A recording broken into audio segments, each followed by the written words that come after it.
Welcome back again to my channel!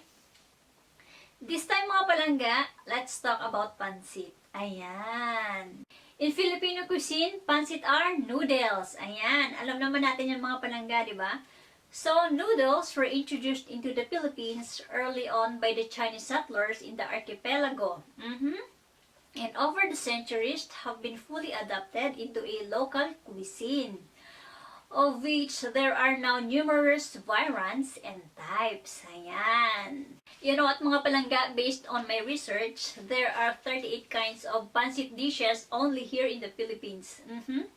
But I am not completely sure if these are the overall total of pancit variations. And in the Philippines mga palangga, pancit are so much part of the diet and rank so high on the list of celebratory food. Ayan, especially during birthday, fiesta, salo-salo, handaan, kung ano-ano pa dyan. O, di ba?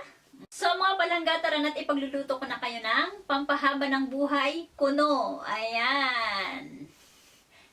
Let's go to the kitchen! Alright, mga palangga, here are my complete ingredients for my pancit bihon. Ayan. So, I have salt and pepper, hot paprika, 2 teaspoons of brown sugar. Baka magtaka kayo mga palangga, bakit may brown sugar? Kasi minsan talaga is naglalagay ako ng brown sugar to balance the taste. So, this time, trip ko ngayon maglagay ng brown sugar, kaya walang basagan ng trip mga palangga. So, I have garlic and onions. Lalagyan ko siya ng pork mga palangga, cabbage, carrots, green beans, and also meat stock. Since maglalagay ako ng meat mga palangga, kaya meat stock yung gagamitin ko instead of water. Also, soy sauce, dato puti, and olive oil. And lastly, my golden bihon. Ayan. Ang aking golden bihon mga palangga is nakadip na to sa water kanina para hindi siya matigas. So, maglutuan na tayo mga palangga. Okay?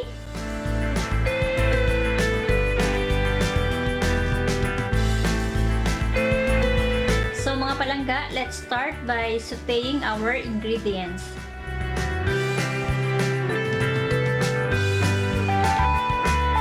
Oil, my olive, my onions,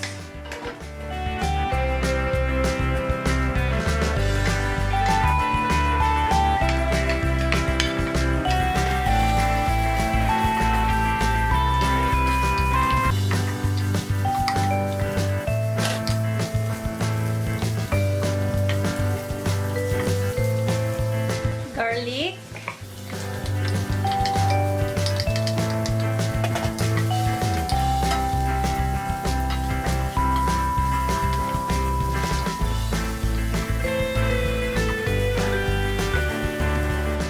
our meat mga palangga.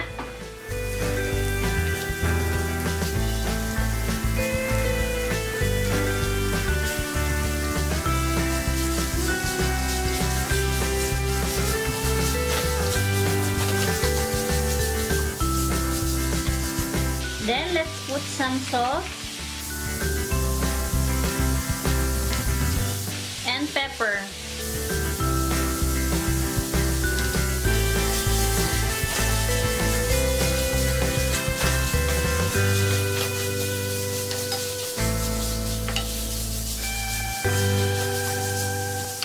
I'm gonna add hot paprika mga palangga.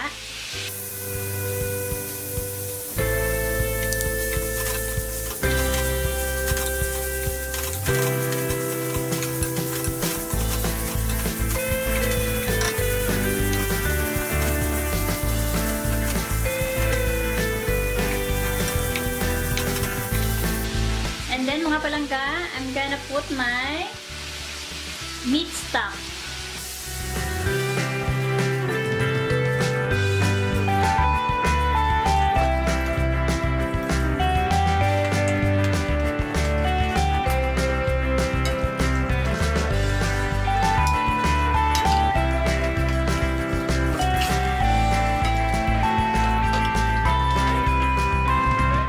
gonna cover this mga palangga and bring it to boil mga palangga until our meat becomes tender.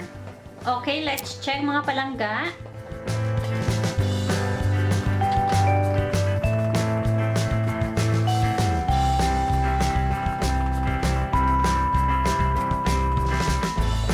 When the meat is tender, titimplahan ko na siya mga palangga. So, I'm gonna add soy sauce.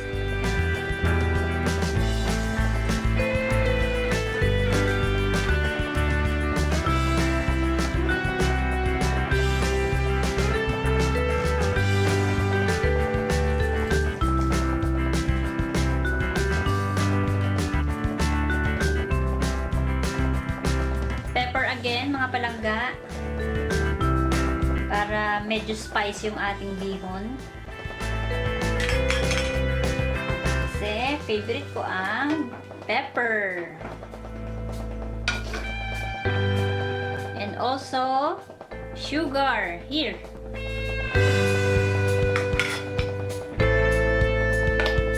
And hot paprika.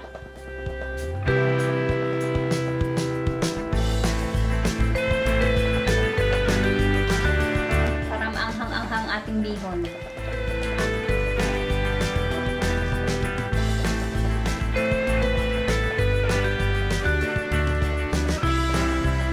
And then, ilalagay natin ang ating veggies.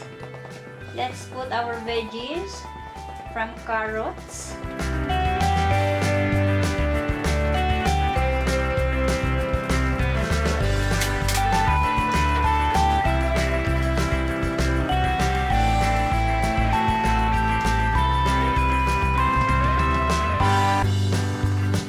Cover ko lang siya. So, mamaya ko na i-follow ang ating green beans kasi medyo matigas yung ating carrots. And then, mga palangga, let's follow the green beans.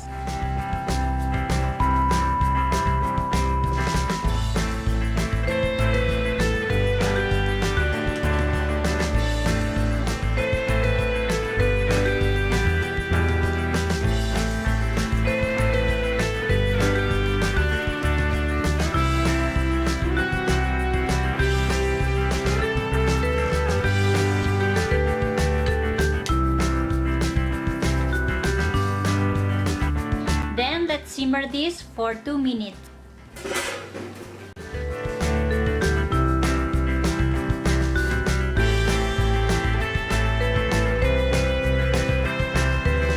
And then mga palangga, I'm gonna add my cabbage.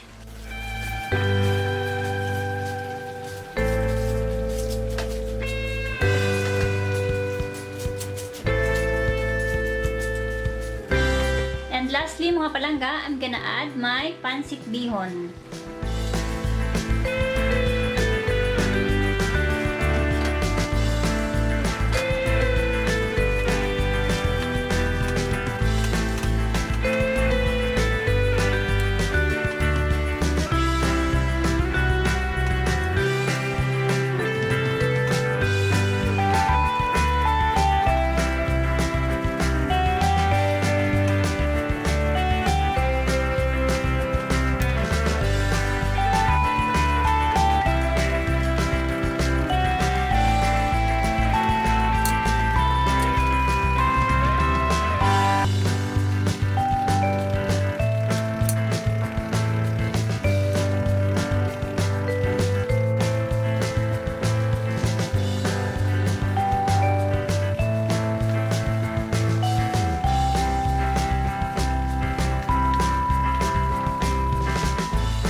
It's time to serve!